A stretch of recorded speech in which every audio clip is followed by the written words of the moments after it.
नमस्कार विद्यार्थी मित्रांनो, ज्याप्रमाणे थंबनेल तुम्ही बघितलं की शेवटी नोकरी महत्त्वाची, तर त्याच नोकरीसाठी ही एक जाहिरात आहे. ही जाहिरात महत्त्वाची आहे. जर तुम्ही या पात्रतेमध्ये बसत असाल तर तुम्ही या ठिकाणी फॉर्म नक्की भरायला पाहिजे. विषय काय आहे, तर तुम्ही 10वी पूर्ण केल्यानंतर सरकारी नोकरी शोधत आहात का?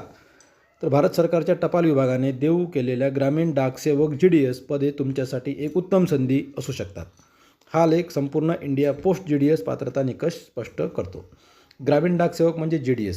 ओके. ग्रामीण डाकसेवक ज्यांना सामान्यतः GDS म्हणून ओळखले जाते, ते ग्रामीण भागातील पोस्ट ऑफिसमध्ये काम करणारे कर्मचारी आहेत.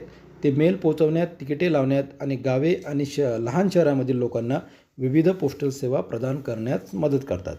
GDS पोस्टमध्ये 3 मुख्य श्रेणीचा समावेश आहे. यामध्ये पहिली पोस्ट आहे ब्रँच पोस्ट मास्टर, ज्याला आपण BPM म्हणतो. शाखा पोस्ट ऑफिसचे व्यवस्थापन करतो.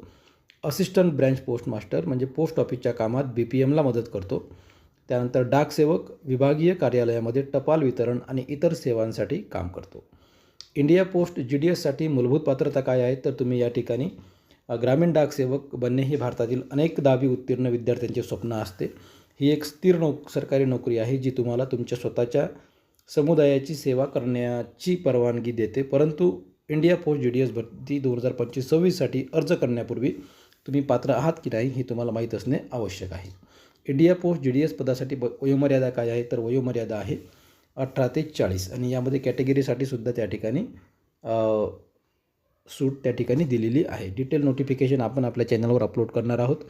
तुम्हाला फक्त याची 10वी पात्रता वाटत असेल, परंतु ऑफिसेसमध्ये BSc, BA, MA, इंजिनियरसुद्धा या ठिकाणी या पोस्टवर काम करत आहेत. अशा प्रकारची परिस्थिती सध्या आहे. कॉम्पिटिशन भयंकर आहे.